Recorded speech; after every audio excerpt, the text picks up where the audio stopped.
ಕಾಂಗ್ರೆಸ್ನಲ್ಲಿ ನವೆಂಬರ್ ಕ್ರಾಂತಿ ಕಾದಾಟ ಜೋರಾಗಿಯೇ ನಡೀತಾ ಇದೆ. ಇವತ್ತು ಡಿಸಿಎಂ ಡಿಕೆ ಶಿವಕುಮಾರ್ ಹಾಗೂ ರಾಹುಲ್ ಗಾಂಧಿ ಭೇಟಿಯಾಗಲಿದ್ದಾರೆ. ಹೈಕಮಾಂಡ್ ಬಲ ಯಾರಿಗೆ ಎಂಬ ಕುತೂಹಲ ಸದ್ಯ ಎಲ್ಲರಲ್ಲೂ ಕೂಡ ಇರುವಂತದ್ದು. ಕಾಂಗ್ರೆಸ್ನಲ್ಲಿ ನವೆಂಬರ್ ಕ್ರಾಂತಿಯ ಕಾದಾಟ ಜೋರಾಗಿಯೇ ನಡೀತಾ ಇದೆ. ಇವತ್ತು ಡಿಸಿಎಂ ಡಿಕೆ ಶಿವಕುಮಾರ್ ಹಾಗೂ ರಾಹುಲ್ ಗಾಂಧಿ ಭೇಟಿಯಾಗ್ತಾರೆ.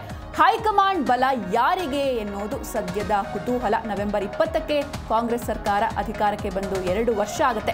ನವೆಂಬರ್ 19 ಅಥವಾ 20ರಂದು ರಾಹುಲ್ ಗಾಂಧಿ ರಾಜ್ಯಕ್ಕೆ ಭೇಟಿಯನ್ನ ನೀಡ್ತಾರೆ. ಅಂದರೆ 2.5 ವರ್ಷ ತುಂಬಿರುವಂತಹ ಸಂದರ್ಭದಲ್ಲಿ ಈ ಹಿನ್ನೆಲೆಯಲ್ಲಿ ನವೆಂಬರ್ 19 ಅಥವಾ 20ಕ್ಕೆ ರಾಹುಲ್ ಗಾಂಧಿ ರಾಜ್ಯಕ್ಕೆ ಭೇಟಿಯನ್ನ ನೀಡ್ತಾರೆ.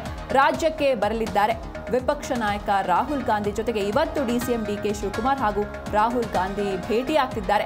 ಹೈಕಮಾಂಡ್ ಬಲ ಯಾರಿಗೆ ಎನ್ನುವುದು ಸದ್ಯದ ಕುತೂಹಲ. ಸೆಪ್ಟೆಂಬರ್ ಕ್ರಾಂತಿ ಆಯಿತು, ಇದೀಗ ಎಲ್ಲರ ಚಿತ್ತ ನವೆಂಬರ್ ಕ್ರಾಂತಿಯ ಕಡೆಗೆ ಇರುವಂಥದ್ದು. ಅಂದರೆ ಕಾಂಗ್ರೆಸ್ ಪಕ್ಷದವರೇ ಸಾಕಷ್ಟು ಜನ ಈ ರೀತಿಯಾದಂಥ ಸ್ಟೇಟ್ಮೆಂಟ್ಗಳನ್ನ ನೀಡಿದ್ರು.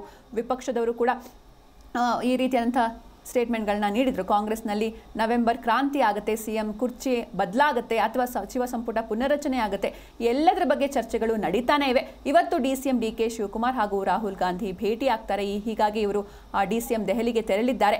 ಹೈಕಮಾಂಡ್ ಬಲ ಯಾರಿಗೆ ಎನ್ನುವುದು ಸದ್ಯದ ಕುತೂಹಲ. ಅಂದರೆ ಸಿಎಂ ಸ್ಥಾನದ ಬಗ್ಗೆ ಯಾವಾಗೆಲ್ಲ ಚರ್ಚೆ ಆಗುತ್ತೋ ಅಥವಾ ಸಚಿವ ಸಂಪುಟ ಪುನರಚನೆ ಬಗ್ಗೆ ಯಾವಾಗೆಲ್ಲ ಚರ್ಚೆ ಆಗುತ್ತೋ ಆಗೆಲ್ಲ ಇವರು ಅಂದರೆ ಕಾಂಗ್ರೆಸ್ನ ನಾಯಕರು ಹೇಳಿರುವಂತಹ ಮಾತು ಒಂದೇ, ಏನಂದ್ರೆ ಹೈಕಮಾಂಡ್ ಏನು ಹೇಳುತ್ತೆ ಅದಕ್ಕೆ ನಾವು ಬದ್ಧ ಎನ್ನುವಂಥ ಸ್ಟೇಟ್ಮೆಂಟ್ಗಳನ್ನ ನೀಡ್ತಿದ್ದಾರೆ. ಹೀಗಾಗಿ ಹೈಕಮಾಂಡ್ ಬಲ ಯಾರಿಗೆ ಎನ್ನುವುದು ಸದ್ಯದ ಕುತೂಹಲ. ನವೆಂಬರ್ 20ಕ್ಕೆ ಕಾಂಗ್ರೆಸ್ ಸರ್ಕಾರ ಅಧಿಕಾರಕ್ಕೆ ಬಂದು 2.5 ವರ್ಷ ಕಂಪ್ಲೀಟ್ ಆಗುತ್ತೆ. ಈ ಹಿನ್ನೆಲೆಯಲ್ಲಿ ನವೆಂಬರ್ 19 ಅಥವಾ 20ಕ್ಕೆ ರಾಹುಲ್ ಗಾಂಧಿ ರಾಜ್ಯಕ್ಕೆ ಭೇಟಿಯನ್ನ ನೀಡ್ತಾರೆ. ರಾಜ್ಯಕ್ಕೆ ಬರಲಿದ್ದಾರೆ ವಿಪಕ್ಷ ನಾಯಕ ರಾಹುಲ್ ಗಾಂಧಿ. ನವೆಂಬರ್ 15ಕ್ಕೆ ಸಿಎಂ ಸಿದ್ದರಾಮಯ್ಯ ಪ್ರಯಾಣವನ್ನ ಮಾಡಲಿದ್ದಾರೆ ದೆಹಲಿಗೆ. ಅಂದ್ರೆ ಇವತ್ತು ಡಿಕೆ ಶಿವಕುಮಾರ್ ದೆಹಲಿಯಲ್ಲಿದ್ದಾರೆ. 15ಕ್ಕೆ ಸಿಎಂ ಸಿದ್ದರಾಮಯ್ಯ ಪ್ರಯಾಣವನ್ನ ಮಾಡಲಿದ್ದಾರೆ. ಸಂಪುಟ ಪುನರಚನೆ ಕುರಿತು ಚರ್ಚಿಸಲಿದ್ದಾರೆ ಸಿಎಂ ಸಿದ್ದರಾಮಯ್ಯ. ರಾಹುಲ್ ಗಾಂಧಿ ಅವರನ್ನ ಭೇಟಿ ಮಾಡಿ ಚರ್ಚೆಯನ್ನ ಮಾಡ್ತಾರೆ. ತೀವ್ರ ಕುತೂಹಲ ಮೂಡಿಸಿದೆ ಸಿಎಂ ಹಾಗೂ ಡಿಸಿಎಂ ಅವರ ನಡೆ. ಒಂದ್ ಕಡೆ ಡಿಸಿಎಂ ಡಿಕೆ ಶಿವಕುಮಾರ್ ಅವರು ಇವತ್ತು ರಾಹುಲ್ ಗಾಂಧಿ ಅವರನ್ನ ಭೇಟಿ ಆಗ್ತಾರೆ. ಇನ್ನು ನವೆಂಬರ್ 15ಕ್ಕೆ ಸಿಎಂ ಸಿದ್ದರಾಮಯ್ಯ ಕೂಡ ದೆಹಲಿಗೆ ಪ್ರಯಾಣವನ್ನ ಬೆಳೆಸಲಿದ್ದಾರೆ. ಅಲ್ಲಿ ಸಚಿವ ಸಂಪುಟ ಪುನರಚನೆ ಕುರಿತು ಒಂದು ಡಿಸ್ಕಷನ್ ಆಗುತ್ತೆ. ರಾಹುಲ್ ಗಾಂಧಿ ಅವರನ್ನ ಭೇಟಿ ಮಾಡಿ ಈ ಬಗ್ಗೆ ಒಂದು ಚರ್ಚೆಯನ್ನ ಮಾಡ್ತಾರೆ. ಹೀಗಾಗಿ ಇತ್ತ ಡಿಸಿಎಂ ಹೋದ್ರೆ ಮುಂದೆ ಅಂದರೆ ನವೆಂಬರ್ 15ಕ್ಕೆ 15 ದಿನಗಳ ಬಿಟ್ಟು ಸಿಎಂ ಕೂಡ ದೆಹಲಿ ಕಡೆಗೆ ಪ್ರಯಾಣವನ್ನ ಮಾಡ್ತಾರೆ. ರಾಹುಲ್ ಗಾಂಧಿ ಅವರನ್ನ ಭೇಟಿ ಆಗ್ತಾರೆ. ತೀವ್ರ ಕುತೂಹಲ ಮೂಡಿಸಿದೆ ಸಿಎಂ ಹಾಗೂ ಡಿಸಿಎಂ ಅವರ ನಡೆ. ರಾಜ್ಯ ಕಾಂಗ್ರೆಸ್ನಲ್ಲಿ ಈ ಒಂದು ನವೆಂಬರ್ ಕ್ರಾಂತಿಯ ಚರ್ಚೆ ಜೋರಾಗಿಯೇ ನಡೀತಾ ಇದೆ. ಸಿಎಂ ಬದಲಾವಣೆ ಚರ್ಚೆ ಅಂತಿಮ ಘಟ್ಟದಲ್ಲಿದ್ದು ಹೈಕಮಾಂಡ್ ಬೆಂಬಲ ಯಾರಿಗೆ ಎನ್ನುವಂತಹ ಒಂದು ಕುತೂಹಲ ಮನೆ ಮಾಡಿದೆ. ಇನ್ನು ನವೆಂಬರ್ 20ಕ್ಕೆ 2.5 ವರ್ಷ ಪೂರೈಸುತ್ತೆ ಕಾಂಗ್ರೆಸ್ ಸರ್ಕಾರ.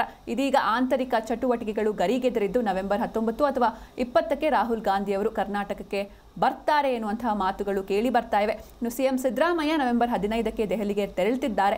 ರಾಹುಲ್ ಗಾಂಧಿ ಅವರನ್ನ ಭೇಟಿ ಮಾಡಿ ಸಂಪುಟ ಪುನರಚನೆ ಕುರಿತು ಚರ್ಚಿಸಲಿದ್ದಾರೆ ಎನ್ನುವಂಥ ಮಾಹಿತಿ ಕೂಡ ಸಿಕ್ಕಿದೆ. ಈ ಮಧ್ಯೆ ಡಿಸಿಎಂ ಡಿಕೆ ಶಿವಕುಮಾರ್ ನಿನ್ನೆ ದೆಹಲಿ ತಲುಪಿದ್ದು ಭಾರೀ ಚರ್ಚೆಗೆ ಗ್ರಾಸವಾಗಿದೆ. ಇನ್ನು ಡಿಕೆ ಶಿವಕುಮಾರ್ ರಾಹುಲ್ ಗಾಂಧಿ ಭೇಟಿಯಾಗಿ ಮಹತ್ವದ ಮಾತುಕತೆಯನ್ನ ನಡೆಸಲಿದ್ದಾರೆ. ಈ ನಡುವೆ ಪ್ರಮುಖವಾಗಿ ನಾಯಕತ್ವ ಬದಲಾವಣೆ ಬಗ್ಗೆ ಹೆಚ್ಚು ಚರ್ಚೆ ನಡೆಯಲಿದೆ ಎನ್ನಲಾಗಿದ್ದು ಡಿಕೆಶಿ ಯಾವ ದಾಳ ಉರುಳಿಸ್ತಾರೆ ಅನ್ನೋದೇ ಕುತೂಹಲವಾಗಿದೆ. ಇನ್ನು ಸಿಎಂ ಪುತ್ರ ಯತೀಂದ್ರ ಒಂದು ಸ್ಫೋಟಕ ಹೇಳಿಕೆಯನ್ನ ನೀಡಿರ್ತಾರೆ. ಅಂದರೆ ಅದೇ ಉತ್ತರಾಧಿಕಾರಿ ಹೇಳಿಕೆಯನ್ನ ನೀಡಿದ್ರು. ಈ ಒಂದು ಯತೀಂದ್ರ ಅವರು ಸಿಡಿಸಿರುವಂತಹ ಉತ್ತರಾಧಿಕಾರಿ ಬಾಂಬ್ನ ಕಂಪನ ಕೈಮನೆಯನ್ನ ದೊಡ್ಡ ಚರ್ಚೆಗೆ ಕಾರಣವಾಗಿದೆ. ಹೀಗಿರುವಾಗ ಸಂಪುಟ ಪುನರಚನೆ ಮಾಡಿ ತಮ್ಮ ಕುರ್ಚಿಯನ್ನ ಭದ್ರ ಮಾಡಿಕೊಳ್ಳುವುದಕ್ಕೆ ಮುಂದಾಗಿದ್ದಾರೆ ಸಿದ್ದರಾಮಯ್ಯ. ಒಂದು ಮಾಸ್ಟರ್ ಪ್ಲಾನ್ ಹೆಣೆದಿದ್ದಾರೆ. ಡಿಕೆಶಿ ಕೂಡ ತೆರೆಮರೆಯ ಕಸರತ್ತು ಮುಂದುವರೆಸಿದ್ದು ಸಿಎಂ ಕುರ್ಚಿ ತಲುಪಲು ನಾನಾ ಕಸರತ್ತನ್ನ ಆರಂಭ ಮಾಡಿದ್ದಾರೆ. ನವೆಂಬರ್ 3ನೇ ವಾರ ರಾಜ್ಯದಲ್ಲಿ ರಾಜಕೀಯ ಮೇಲಾಟ ಸೃಷ್ಟಿಯಾಗುವುದು ನಿಶ್ಚಿತವಾಗಿದ್ದು ಏನೆಲ್ಲ ನಾಟಕೀಯ ಬೆಳವಣಿಗೆ ಆಗಲಿದೆ ಎಂಬುದನ್ನು ಕಾದು ನೋಡಬೇಕಿದೆ.